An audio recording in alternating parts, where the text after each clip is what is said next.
Hello everyone. I am Dr. Madhulika Sinha, Assistant Professor, Department of English from Government Bilasa Girls PG College, Bilaspur.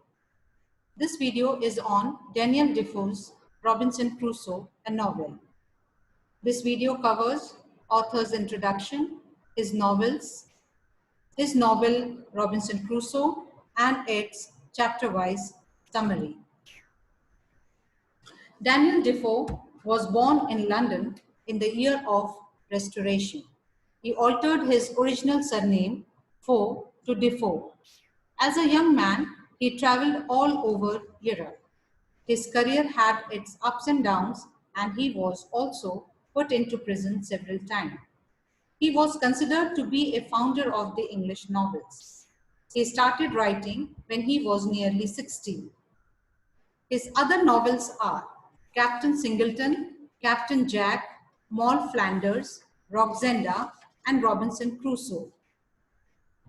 Like most of novel, it is based on fact. It is an adventurous story, a journey and the struggle of the main character, published on April 25, 1719. It is considered to be the first realistic novel ever to be written by Daniel Defoe. The story have thought to be based on the life of Alexander Selkirk, a Scottish castaway left for 4 years on a Pacific island called Macetiera, now part of Chile, which was renamed Robinson Crusoe Island in 1966. It is narrated in both first and third person. His focus was not feelings, so he occasionally describes his feelings. He favors a more factual narrative style focused on actions and events.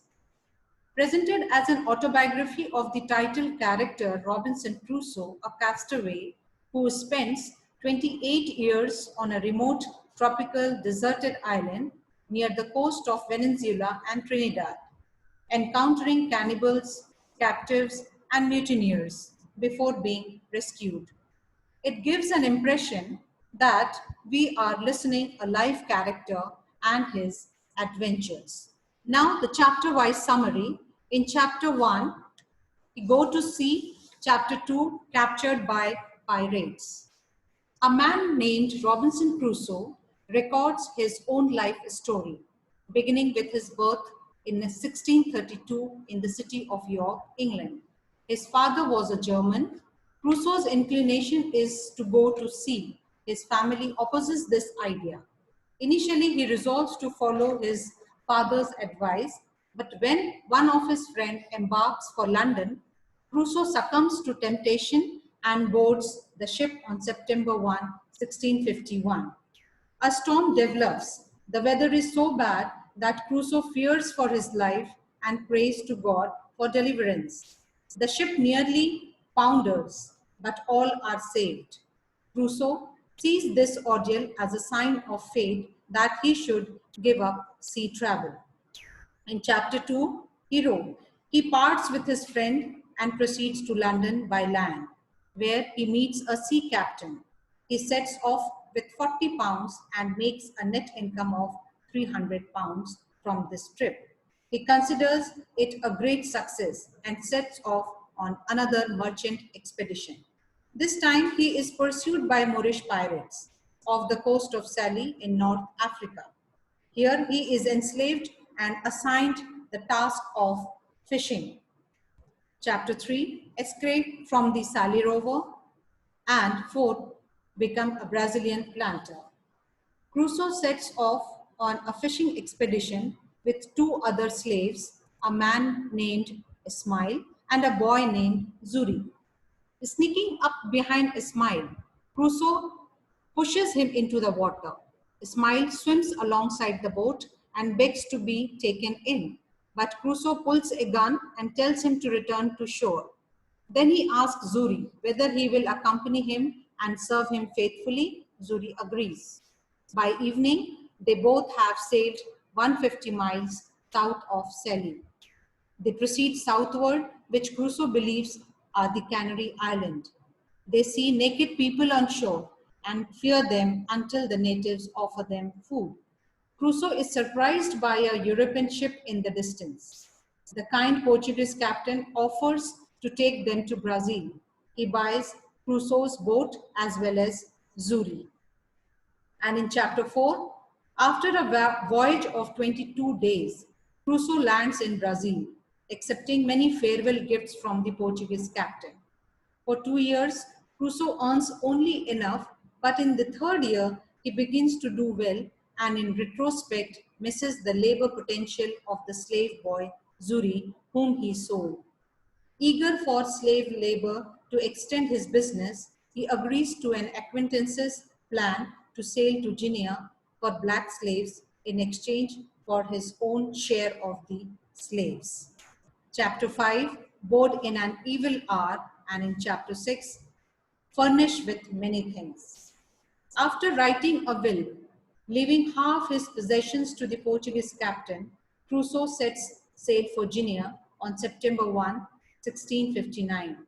Sailing up the South American coast, the ship encounters a storm and 2 men are lost.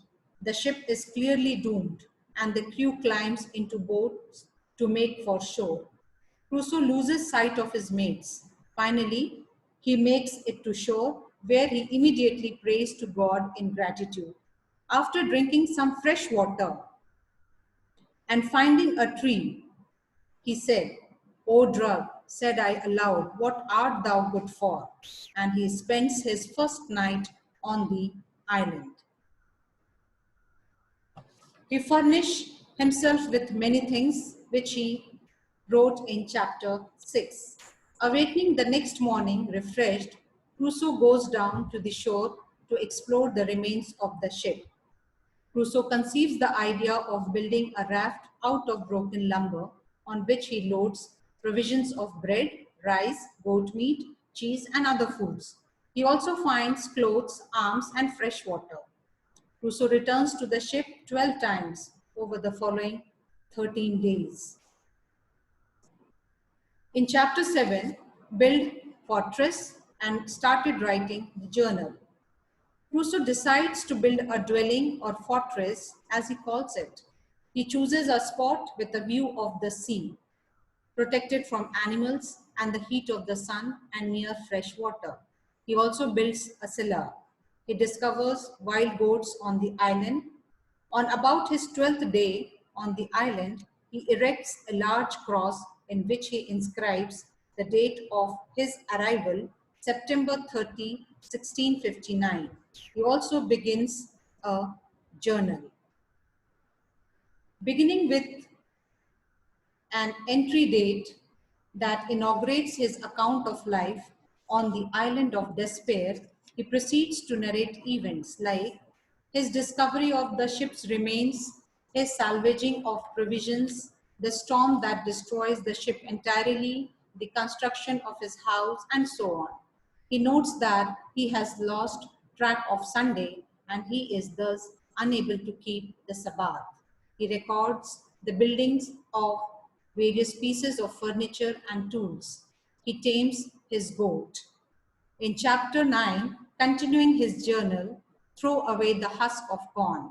And in chapter 10, blows a most dreadful hurricane. Crusoe records his failed attempt to tame pigeons. He tells of his semi-miraculous discovery of barley. Having tossed out a few husks of corn in a shady area, he is astonished to find healthy barley plants growing there later. On April 16, an earthquake nearly kills him. Immediately after the earthquake, a hurricane arrives. He is distracted from the plan by the discovery of casks of gunpowder that have been driven back to shore by the hurricane. Crusoe spends many days salvaging. Now in next chapter, very ill and frightened he was, and take a survey of the island in chapter 12. For more than a week of rainy weather, Crusoe is seriously ill with a fever and a severe headache. He is too weak to get up for water, though he is dying of thirst. He prays to God for mercy. In his feverish fits, he hallucinates a vision of a man descending from a black cloud on a great flame. He struggles with thoughts of self pity, followed by self reproach. He opens the Bible to read a verse about calling on the Lord in times of trouble, which affects him deeply. He falls into a profound sleep of more than 24 hours. Crusoe almost recovers completely and kneels to God in gratitude. He begins a serious reading of the New Testament and regrets his earlier life. He comes to conceive of his isolation on the island. In next chapter, in the month of July, which is his 10th month on the island, he discovers that the rainy season is a very unhealthy time. He resolves to explore the place thoroughly. He discovers sugarcane and grapes. He secretly exults in imagining himself the king and lord of the whole domain. Then he spends the rest of July building a bower in the valley. He celebrates the passing of 1 year on the island by fasting all day. Shortly after this occasion, he runs out of ink and discontinues his journal. Chapter 13, he sowed grain. And in chapter 14, he talks about that travel quite across the island. After planting his grain in the dry season, when it cannot sprout, Crusoe learns from his mistake and afterwards makes a table of the dry and rainy months to facilitate his farming. He discovers that the wooden stakes he drove into the ground have sprouted and grown. He also teaches himself to make baskets, remembering the basket makers from his childhood. Finally, carrying out his earlier wish to survey the island thoroughly, Crusoe proceeds to the western end. He concludes it belongs to Spanish America. He is reluctant initially to explore it for fear of cannibals.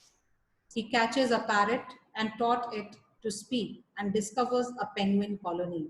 He takes a goat kid as a pet. He has been on the island for 2 years and his moment of satisfaction alternate with despairing moods. He continues to read the Bible and is consoled by the words that tells him God will never forsake him. Chapter 15, very seldom idle he was. And chapter 16, make himself a canoe. Crusoe spends months making a shelf for his abode. He plants his crop of rice and grain during the rainy months, but is angered to know that birds damage it. He shoots several birds and hangs them as scarecrows. Finally, Crusoe harvests the grain and slowly learns the complex process of flour grinding and bread making. Eventually, he learns to shape, fire, and glaze his pots. Crusoe selects and cuts down an enormous cedar to make a canoe. He spends months hacking off the branches, shaping the exterior, and hollowing out the insides. The result is a far larger canoe than he has ever seen before. He considers building a canal to bring the water to the canoe, but he calculates it would take too long, so he abandons the idea. By this time, 4 years have passed. He reflects that all his wants are satisfied, since he already has everything that he can possibly use on his island. He also reflects on several calendar coincidences that he finds remarkable. That is, he left his family on the same day he was enslaved by the Moor. He escaped from the ship near Yarmouth on the same day that he escaped from Sally, and he was born on the same day he was cast ashore on the island. Crusoe undertakes to make himself some new clothing out of animal skins, and he also constructs an umbrella. Building a smaller canoe, he sets out on a tour around the island. The dangerous current threatens to take him out to sea and away from the island. And when he is saved, he hears a voice say his name repeatedly on his return. Quote, "Poor Robin Crusoe, where are you? Where have you been? How come you here?" Later, he discovers that it is his parrot, Paul. In next chapter, he improves in the mechanic exercises, and another chapter, he finds the print of a man's naked foot. Weary of sea journeys, Crusoe spends a year in his new home, missing nothing but human contact. He is pleased with his newly developed skills of basket making and pottery making. Alarmed by his low supply of gunpowder and wondering how he will feed himself if unable to shoot goats, Crusoe decides to learn animal husbandry and tries to catch small number of goats. He builds a pit in which he traps 3 young goat kids, and within a year and a half, he has a flock of 12 goats. He learns to milk them, setting up a dairy that provides him with cheese and butter. He is pleased at his absolute command and enjoys dining like a king, surrounded by his parrot, his senile dog, and his 2 cats. He has 2 plantations on the island. One, his original home castle, and second, his country seat. He has a grape arbor fields under cultivation and enclosures for his cattle or goats. And in chapter 18, Crusoe is astonished one day to discover the single print of a man's foot in the sand. He is terrified and retreats to his castle. He thought that devil has visited the island. When he found that it is a real man's footprint but not that of a devil, he was equally terrified. The irony is that of being starved for human contact and then frightened of a man. Driven wild by fear, he raises guns around, keeping watch whenever possible. Crusoe spends 2 years living in a fear. In chapter 19, see the shore is spread with bones, and 20th, he seldom go from his cell. In 19th, he wrote, coming down to a far part of the shore, he finds the beach spread with the carnage of humans. Eventually realizing that he is in no danger of being found by the cannibals, Crusoe's thoughts turn to killing them and thereby saving intended victims. Waiting every day on a hillside fully armed, he eventually changes his mind, thinking that he has no divine authority to judge humans or to kill. He seldom go from his cell, which he described in chapter 20th. Rousseau describes the measures he takes to avoid being spotted by the cannibals. He rarely burns fire, removes all traces of his activities, and even devises a way to cook underground. While descending into a large cave, he is shocked to see eyes staring at him. He is frightened and returns with the firebrand and finds that it is an old he-goat. Crusoe spots 9 naked savages on the beach. He proceeds towards them with his gun, but they are already out to sea. In chapter 21, the wreck of a ship, and 22, he hears the first sound of a man's voice. On May 16, Crusoe is reading the Bible when he is surprised by a distant gunshot followed closely by another. He senses the shots are coming from a ship and builds a fire to notify the seamen of his presence. By daylight, he perceives that the shots have come from the wreck of a ship whose men are either gone or dead. Going down to the shore, he finds a drowned boy. He prepares to paddle out to the ship in his canoe. He finds that the ship is of Spanish and contains wine, clothing, and a great treasure in gold bars and doubloons, which he hauls all back to his dwelling.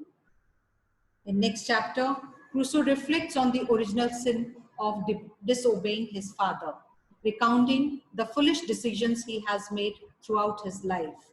One night he dreams that 11 cannibals arrive on his island to kill a victim who escapes and runs to Crusoe for protection. After this, about a year and a half, Crusoe finds 5 canoes on the island and 30 cannibals on the beach, preparing 2 victims for slaughter. After the first is killed, the second breaks away and runs toward Crusoe's hiding place. Crusoe attacks pursuers and persuades the frightened victim to approach. Finding Crusoe friendly, the native vows devotion to his liberator. They both return to Crusoe's camp after burying the remains of the pursuers so as not to be tracked later. In next chapter, He named the native Friday, and in another chapter, they both make another canoe. Chapter 23. Crusoe named the native Friday to commemorate the day on which Crusoe saves the native's life. Crusoe teaches him simple English words and clothes him. Returning together to the slaughter scene, Crusoe asks him to clean up the bones and skulls and tries to convey the horror of cannibalism. Crusoe is delighted with his new companion and teaches him to eat goat meat instead of human flesh. In chapter 24, Crusoe begins to love Friday and in the course of rudimentary conversations learns that the cannibals periodically visit the island. Crusoe acquires enough geographical information to locate himself near Trinidad. He finds that Friday is aware of mainland Spaniards who kill many men. Crusoe attempts to educate Friday in religious matters and finds that he easily understands the notion of God. But Friday has more difficulty in understanding the devil, why God does not rid the world of this evil, which Crusoe has trouble answering his question. He admits that he lacks the religious knowledge. After that, Friday reports that the cannibals have saved the men from the shipwreck discovered by Crusoe before Friday's liberation, and that those men are living safely. When Friday expresses a yearning to return to his country, Crusoe fears losing him. And when Crusoe considers trying to join the shipwreck survivors, Friday becomes upset and begs him not to leave him. They together build a boat in which they plan to sail to Friday's land in November or December. In chapter 25, they march out against the cannibals, and in chapter 26, they plan a voyage to the colonies of America.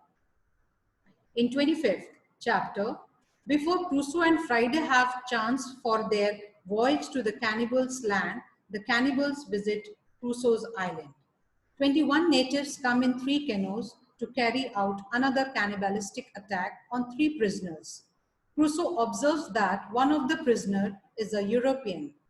Crusoe and Friday fall upon the cannibals and quickly overcome them with their superior weapons. Friday was overjoyed to find that 1 out of 4 prisoners is his own father. They feed the prisoners and carry them back to Crusoe's dwelling, and Crusoe said, quote, "My island was now peopled, and I thought myself very rich in subjects. How like a king I looked," unquote. In next chapter, after conversing with his 2 new subjects, Friday's father and the Spaniard, Crusoe revisits his earlier dream of returning to the mainland. Crusoe asks the Spaniard whether he can count on the support of the remaining men held on the cannibals' territory. He agreed, but Crusoe reminds that food production would have to be expanded to accommodate so many extra men.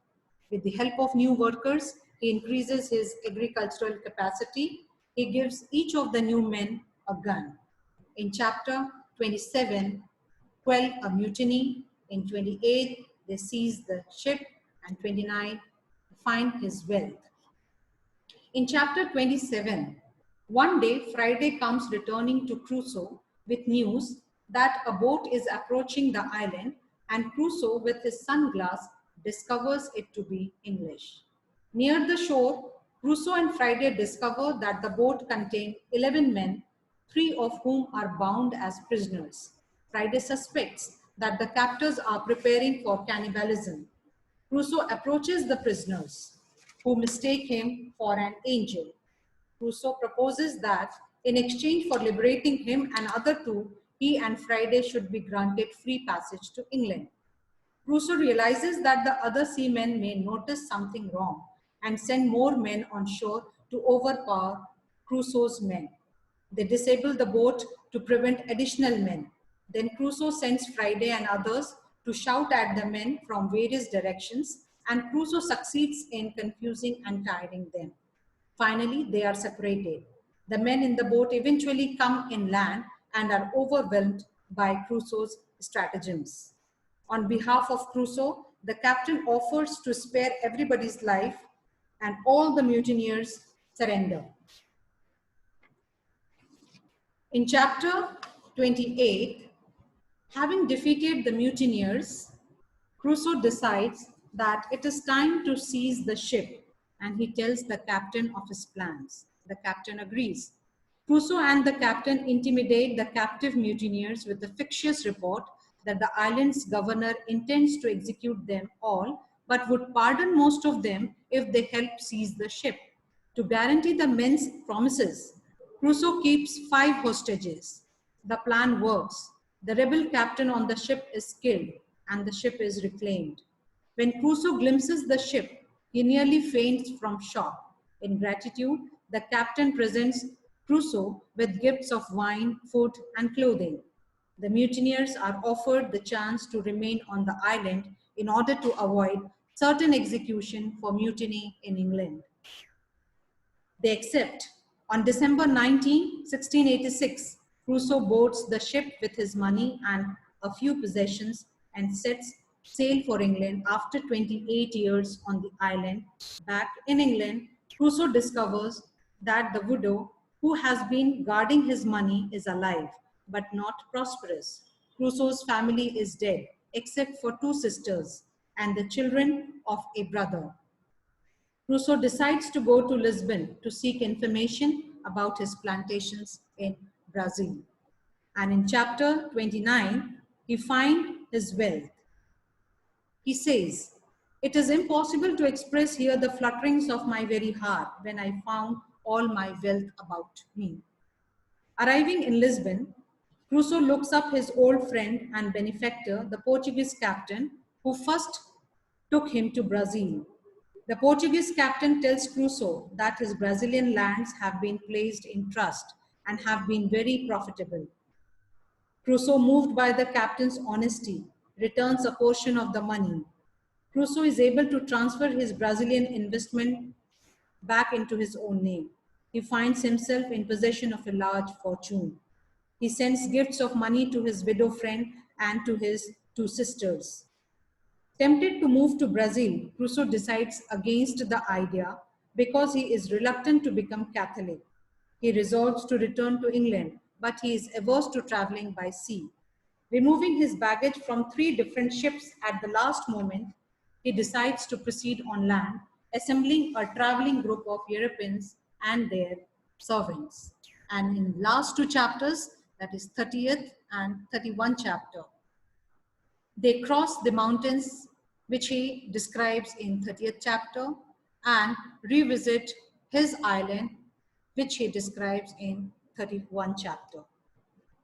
In 30th chapter, Crusoe and his group set out from Lisbon and reach the Spanish town of Pamplona in late autumn. And Crusoe finds the cold almost unbearable.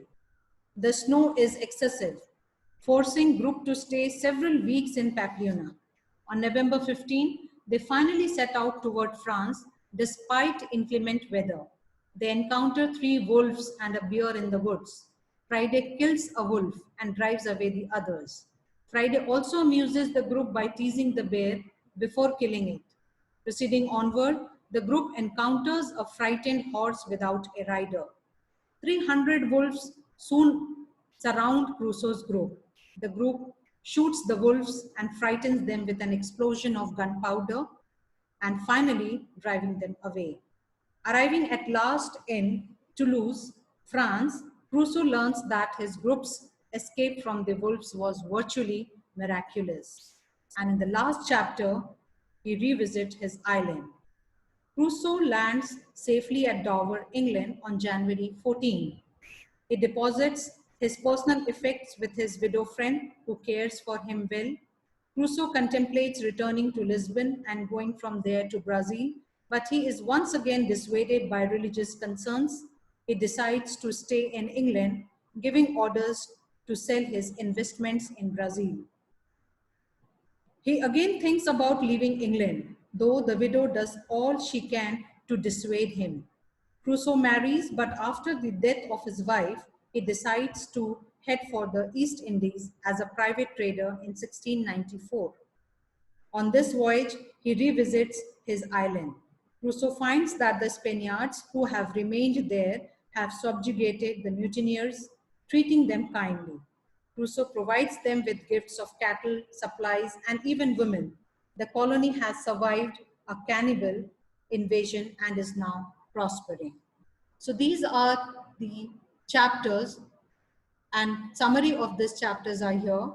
But in the last chapter, we are forced to re-evaluate the escape from the island of which Crusoe has spent decades dreaming.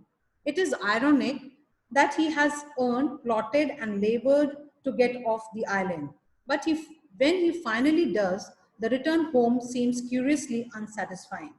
Here we might imagine that Europe feels safe and comfortable to him after his ordeal, but the opposite is true in Spain.